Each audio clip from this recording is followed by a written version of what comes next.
my name's Sam and welcome to my channel Sew That Sparkle with Sam, and I've just come on to do a few of my midweek musings. I know that I did say that I was going to be a regular Tuesday, but because I have been very busy this week, so those of you that may have seen, yesterday I released a video about a challenge that Judy and Mandy and I are all running for our sins on Instagram and Facebook throughout May, June and July. And if you haven't heard all about that, I will link it all below and you can go and check it out. But yeah, so I've just got back from my lovely dog walk, which hopefully you'll be seeing now, and it was really lovely. And I came back and I thought, do you know what, I am going to do a little video with all of you guys and tell you about what's been happening in my week. So I'm going to do a little cheeky unboxing and then tell you what I've been up to. Yesterday when I came home, this arrived on my doorstep, which is the Studio 77 bag makers box, which I now subscribe to because I subscribed to it when I was at the Stitch Festival. So I've been very excited about this arriving. So I thought I'd do a little bit of an unboxing with you, if that's okay. If you are still waiting for yours and you don't want to watch, feel free to pause me or whiz ahead or just watch another time. That's absolutely fine. I don't want to do any spoilers. But I did get it, so I thought I would open it with you. So I'm going to rip the box open, so apology if it makes a horrible noise. There you go. But just to prove, I have done no peeking, but I am going to be peeking now. So there you go. There is my box. Oh, Mandy Make It So Mandy would love this. It's all purple.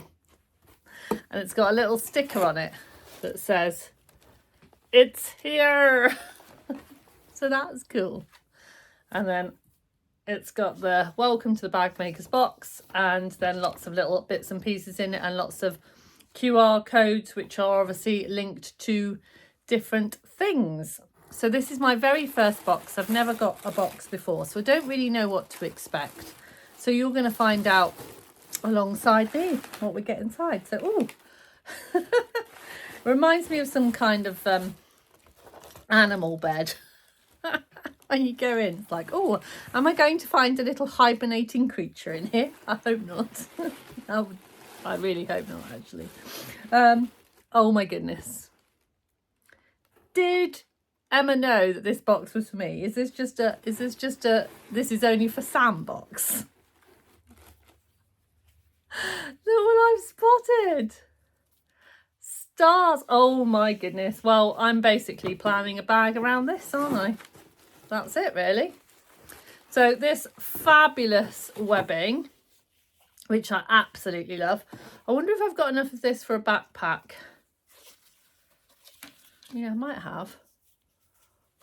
Absolutely gorgeous. So it's like rainbow stars on like the black, is it like seatbelt webbing? It's that polypropylene. I think that's what it is.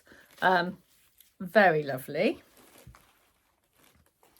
And then I have got a little sticker, another rainbow's obviously the theme, and it says, "Sew something magical today." That's very difficult to see, isn't it? Sew something magical today.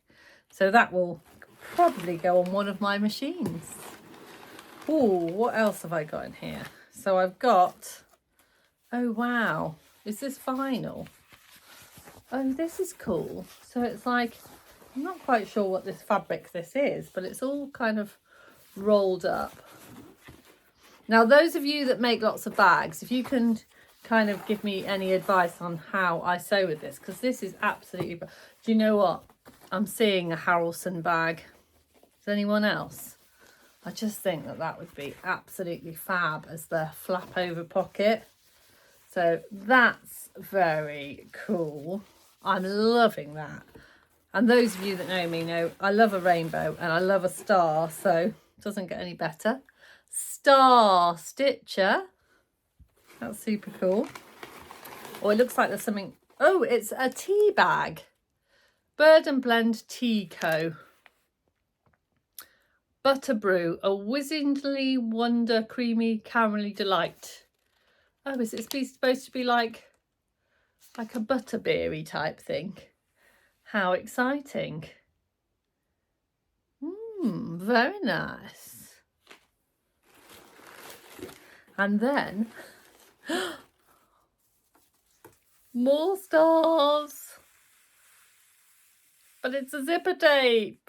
Oh my goodness. I'm going to have to think really, really long and hard what I want to make with this. Because it's just delightful. And then I've got a little paper wrap bag with some doobies in. But I'm just going to check there's nothing else in the hibernating nest first. Because I don't want to. I did actually notice on the Facebook page that quite a few people were saying, oh, I think I'm missing this and I think I'm missing that. I think you probably need to have a really good look in your box, because it would be really easy to miss something in there. So let's have a look.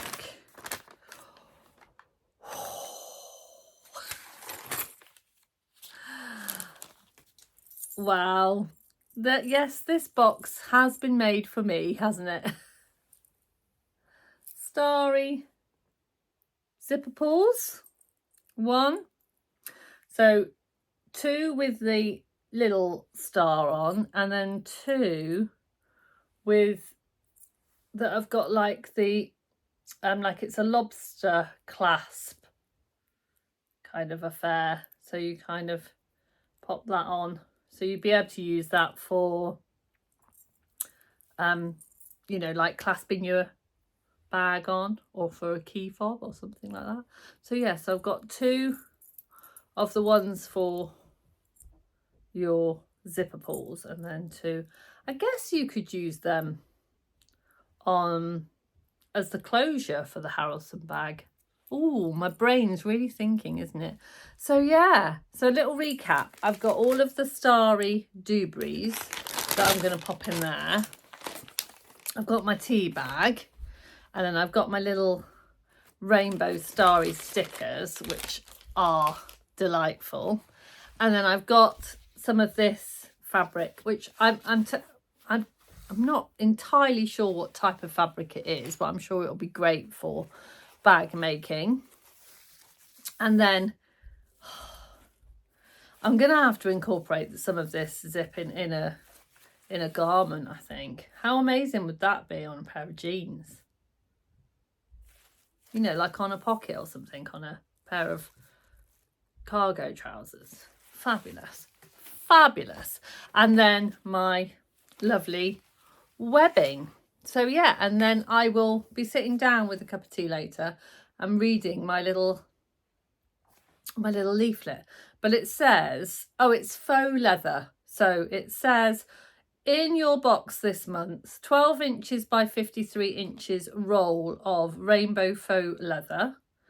Then you get 2 meters of star black and rainbow webbing. And you get 1.5 meters of star and black and rainbow zipper tape. 2 star zipper pulls, 2 star snap hooks. That's what they're called, snap hooks. Like lobster clasps, but with stars. 2 stickers and 1 butter brew tea bag. So yeah, so I have everything that's supposed to be in my box. So thank you very much, Emma. I really enjoyed that, and I'm looking forward to the next one. But I have to say, I don't think you're going to beat this one, particularly for me, because, I mean, stars. Double thumbs up. So yeah, so that's kind of my happy post. I have got a couple of other little bits of happy post. I did order quite a long time ago from an Etsy shop called Magpie Buttons, and yeah, and no, it's called the Magpie Eyes, and I ordered some buttons, and I'll pop a picture up them here because it's quite difficult for me to pick them up and show you because they're quite teeny tiny ones, and I just love them all so much, and they were all kind of like rainbow with some stars and glitters, and little resin buttons, but they're like ones that I've never ever seen before. So I got myself a little collection because I've been adding to my button box and I've been using a lot of buttons recently, and I just thought it'd be nice to have some in my collection. And yeah, and you get it in this padded envelope, and it says caution may cause extreme happiness. And I like that. I like a bit of fun packaging. It makes me smile. So I got those this week. And then I must apologise, for some reason when I was talking to you last week about going to the lovely Catherine from Soverton Makery's Sewing Social Day, I didn't tell you a couple of things that I'd picked up on her swap table. So while I was there, I'd pre-arranged this with the lovely Clare, who is the sewing bear, and we were chatting on a sewing virtual about the Rowan bodysuit from Megan Nielsen, and that I quite fancied making it because I loved wearing bodysuits when I was younger, and I would quite like to wear them again, but I've been struggling, you know, to kind of find a fit that I like, and, you know, a pattern that I like. And obviously I don't want to buy lots and lots of patterns in the hope that one will fit me. So she very kindly said, you know what, I've got the pattern, I'm not going to make it. If you're going to make it, then you have it. And that was very, very kind of her. So she bought it to the Sewing Social. But it was quite nice because I'd bought quite a few things, and there was a few things that she wanted. So I did feel like it was a nice little swap. So even though it wasn't officially on the swap table, it did feel like a swap. So that was nice. And then a couple of patterns that I picked up from the swap table was this one, which is the poppy top and dress, because I really like this neck detail here. Because I do quite like a pleat around the neck. I thought that looked quite nice. And then this one that initially I thought for my daughter maybe, but she's had a look at it and she's not overly, enamoured with it. So I may just go in the stash. And then this one, I was really, really pleased to get this one because I've been looking for something like this that has, if I show you close up on the line drawings, that has these princess seams and that has darts in the back for a good fitting, because this is the kind of silhouette that I'm looking for my dressmaker's ball, although it's going to be that silhouette but with a twist. I'm not going to go too much into it, but I think that this will really help me with my toiling. Yeah, so watch this space. That'll be exciting. Then there was some fabric on the swaps table. I couldn't believe that this was on the swaps table. I couldn't believe that it hadn't been snaffled away, because I think it's absolutely gorgeous. And here it is. It's a blue and white striped cotton, but it's got this gorgeous little purple. Oh, I'm showing you the wrong way. This gorgeous little purple embroidered flower. I'm showing you the wrong side, so it didn't look quite as gorgeous. But yeah, and to me, this is just crying out to be made into a nice little shirt, or even a shirt dress if I've got enough. I don't think there's quite enough for a shirt dress, but maybe a longer shirt, or maybe I might just stick to a shirt, because I think that would be really nice. So yeah, I was so chuffed to pick that up. Yeah, really, really good. And I think it's already been washed, so I'm just going to fold that, iron it, and pop it away in my lovely stash. So I have got 2 makes to show you that I made this week. I haven't got them with me because they're in the washing machine. In fact, they're hanging on the line because it's a beautiful day. So the 2 makes that I made this week and got finished was the Libby shirt that I'd been making at Catherine's Sewing Social, and I managed to get it all finished. So I'll pop a picture of me wearing it, and I'm really delighted with it. In the end, I decided to go with some slightly different buttons. So I went with some buttons that I got in my So Hayley Jane box, which I thought went really nicely, but I didn't quite have enough, so I just added a little star button, because why not?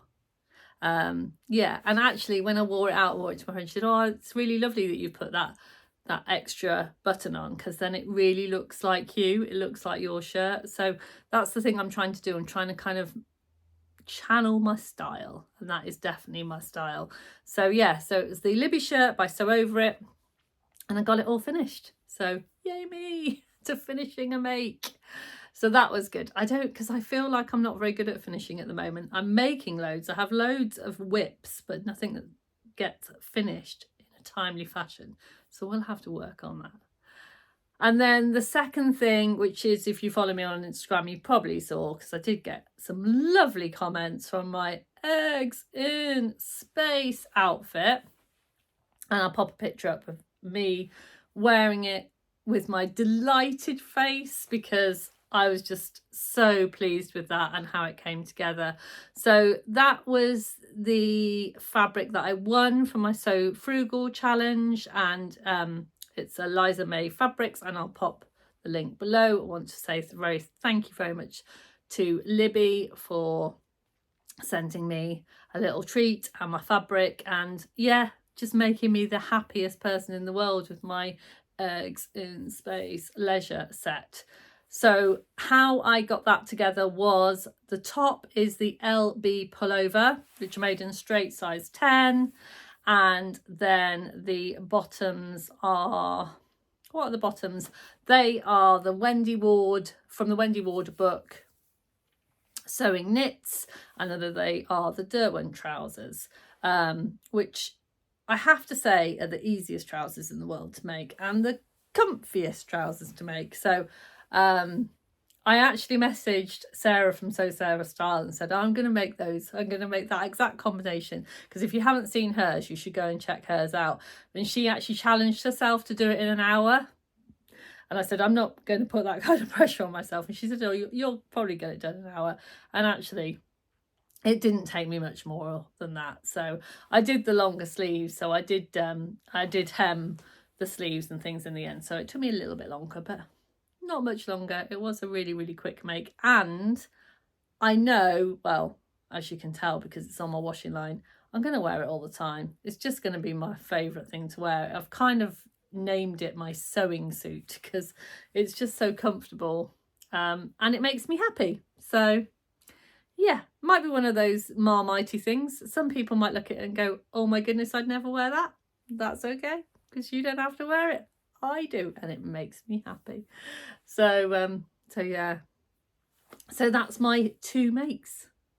So what else have I been doing this week? So part of my kind of Meade May, although I'm not officially doing Meade May, I'm just kind of, I'm not marking it on Instagram in any way. I'm not really, you know, I'm following along a challenge with the lovely Sarah from my Handmade Wardrobe, which is #SewYourOwnStyle24.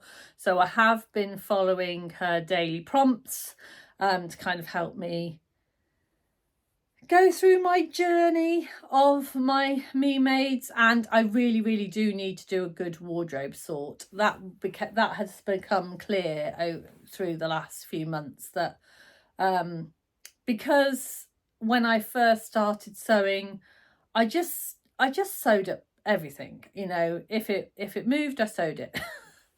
And I realized that I sewed a lot of things that, one, never gonna wear, or I sewed lots of things because I could sew them, but they don't really fit my body type, or they don't really suit my style. And I also had a lot of people, particularly early days of sewing, because they were very, very kind, who donated me a lot of fabrics, and I was so grateful for them. But because the fabric was donated to me, I sewed it up, but I didn't necessarily like the fabric. And I know this is going to sound really silly. It's like, if you didn't like it, Sam, why did you sew it into a garment? And I don't know. I don't know why. I just did. So I've been going through my wardrobe and finding animal print things. I know. I don't like animal print, that I made up. And yeah, so it's just time. It's time to get rid of stuff. It's time to donate some things, and it's time to say goodbye, and yeah, and really, really think about what it is that I want to add to my Meade May wardrobe, because I want to love my Meade May wardrobe, because I do love my Meade May clothes. But my Meade May clothes are now all together, and I've realised that I've almost got two wardrobes. I've got one that was the practicing dressmaking Sam, and now the kind of more dressmaker Sam. So yeah, so I've been doing that, and part of that got me to sort my wardrobe and find this really gorgeous dress, and I'll try and see if I have got a picture somewhere of me wearing it at some point in my life, because I've had it for quite a long time. If I do find it, I'll pull it up. If not, I'm sorry. But I found this lovely dress, and as you can see by the fabric, it's totally me. It's got stars all over it. It's got a black background, lots of reds and lovely bright colours in it, and I just love it. It's, you know, it's my favourite dress. It's a ready-to-wear dress. I think I bought it from Marks and Spencer's, of all places, and it's a panelled dress. It goes in at the waist, and it kind of flares out, and it's kind of mid-calf length, and it's a shirt dress. It's collared and it's buttoned all the way down. And when I was sorting through my wardrobe, I popped it on, and I kind of knew that this was happening, and for a while it hasn't fitted me as well as I wanted it to. And basically it still fits me beautifully on my waist and my hips, but I can't do the buttons up over my bust, because that just seems to be something that's getting wider as I'm getting older. Everything else stays the same, and that's just getting wider, and I don't really know why, but it's happening. And, you know, I just have to embrace my lovely menopausal changing body. And I did think, well, do you know what? Maybe it's time to part with that, Sam. It doesn't fit you anymore. And then I thought, well, hang on a minute. You can sew, Sam. You can do this. You've talked to other people through these kinds of dilemmas and decisions, and like, why don't you fix it? So I took a very bold and brash decision, and on Sunday I just seam rippered the whole back panel. I just went right at the back and just took the whole panel. So basically I split the dress into two. And then I had a little panic and thought, well, what am I going to do now? Because the dress isn't too big. The dress is too small. You need to add fabric. But the dress came with a belt, and the belt was about this wide. So if you think about how you construct a belt, you're talking about double the amount of fabric. So I unpicked all of the belt, ended up with about, I don't know, maybe 6 inches of fabric, and then use that fabric to cut myself, and I don't know whether I'm using the right word, but like a godé, you know, when you add a piece of fabric into a skirt, I kind of did the same shape, but the shape that fitted the back of the dress out of the belt panel, and then just basted it very crudely, as you can see, very crudely. You can see bits of thread everywhere into the back, so and you can see where I've got some interfacing from the belt on the middle, and yeah, so I still need to finish all of the seams, but I popped it on and I can do the buttons up. Imagine my delight. So I've still got a bit of work to do with it, because I've got to sort out, because I've added a bit on the end, I've actually ended up with a bit of a gap here. So I've got hem here, I've got hem here, and I've got a gap here. So I will need to sort that out. But yeah, I might have my favourite dress back in circulation, which I'm actually quite proud of myself. So yeah, so that's what I have been up to this week. So my plans for this week and next week, I've got quite exciting weekend plans. I'm going to meet up with some friends at the weekend, and I'm going to go to a little sewing event which is called La La Land, and it's a bag making event, or bag making sewing event, in Birmingham, run by the lovely Abigail of Get Sewing with Abigail. And yeah, and so I'm going there. I'm going Saturday and Sunday, but the event is just on Sunday. So I thought on Saturday I might have a little wander around Birmingham and see, you know, the sights of Birmingham fabric shops. And that. So if anyone's got any ideas, I'm going to be going into New Street Station and I'm staying around that area. So if anyone's got any ideas of where I could go, what fabric shops I should have a little peruse in, then that would be very exciting. So yeah, so I'm doing that this weekend. So I will tell you all about that next week. Other sewing plans is I am doing a sewing collaboration at the moment alongside Sewing Challenge, another one. I know, I'm a glutton for punishment. And so I have been, I'll do a little spoiler. I've been doing a lot of binding. That's all I'm going to say. Just been doing a lot of binding and I've got a lot more binding to do. So I shall be doing that. I've decided to do a lot of hand stitching for that particular project. So I will take that with me because that will be a nice one that I can do and in the hotel room in the evening because I'm going to stay over. I know I don't live very far away from Birmingham and I could get the train, but the problem with getting a train on a Sunday is that I can't get into Birmingham on time for the event on a Sunday because the trains don't run that early on a Sunday and I wouldn't be able to get there. So that's why I've made the decision to stay over, because then I'm there in plenty of time. So yeah. And I booked it almost a year and a half ago, I think. Or at least a year ago, because it was announced a very long time ago. So when I booked it, I got a real deal on the hotel. So it's not really cost me very much money. So that's what I'm going to do. So that's very exciting. And then I'm just hoping that I'll be able to find someone that wants to sit and watch Eurovision with me on the Saturday night. Because otherwise I'll be sat on my own watching Eurovision, which is fine. I'm totally okay with that. I do like my own company, actually. But I also like being with other people. So that is what I'm up to. And then that's it. So I hope you enjoyed some of my musings. I'm pretty sure I've forgotten to tell you lots of things that I need to tell you. But if I have, let me know in the comments and I'll let you know next time. So don't forget to sparkle and I'll see you really soon. Take care. Bye for now.